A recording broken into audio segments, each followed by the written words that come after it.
আল্লাহ বলেন লা তাকনাতু মির রাহমাতিল্লাহ, বান্দা যতই গুনাহ করবে, বান্দা যদি সাগর পরিমাণ ফেনা পরিমাণ পানির যদি এতটুকু পরিমাণ গুনাহ নিয়ে যদি রব্বে কারীমের কাছে হাজিরা দেয়, আল্লাহকে আল্লাহ বলে ডাক দেয়, সাথে সাথে সাথে সাথে আল্লাহ পাক রব্বুল আলামিনের আরশের মধ্যে জোশ মেরে যায়, কুদরতি অন্তরের মধ্যে জোশ উঠে যায়। আল্লাহ বলে বান্দারে 40 বছর পর্যন্ত গুনাহ করছো, নামাজ ছেড়ে দিয়েছো, 30 বছর পর্যন্ত জিনা ব্যভিচারে লিপ্ত ছিলে, নামাজ ছেড়ে দিয়েছিলে, আজকে তুমি কেন আমাকে আল্লাহ বলে ডাক দিলে? লা তাকনাতু মির রাহমাতিল্লাহ, ইন্নাল্লাহা ইয়াগফিরুয যুনুবা জামিআ,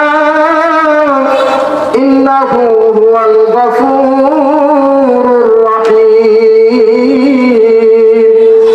একটু যদি মাওলাকে স্মরণ করতে পারো, একবার যদি আল্লাহকে আল্লাহ বলে ডাক দিতে পারো, আল্লাহ পাক রব্বুল আলামিন বলে বান্দারে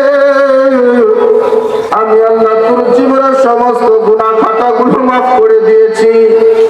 এ যুবক, হে বৃদ্ধ বাবাজি, ঘরের মধ্যে বসে থাকবেন না, একটু মাহফিলে চলে আসে, একটু বসেন। ওলামা একরামরা কি বলেন একটু শুনেন। হতে পারে কার জন্য জানি কাফনের কাফন তৈরি হয়ে আছে, কবর আপনাকে ডাক দেয়, আর কতকাল চলবি, আর কতকাল হাঁটবি, আর কতকাল ক্ষমতার বাহাদুরি করবি? আয়া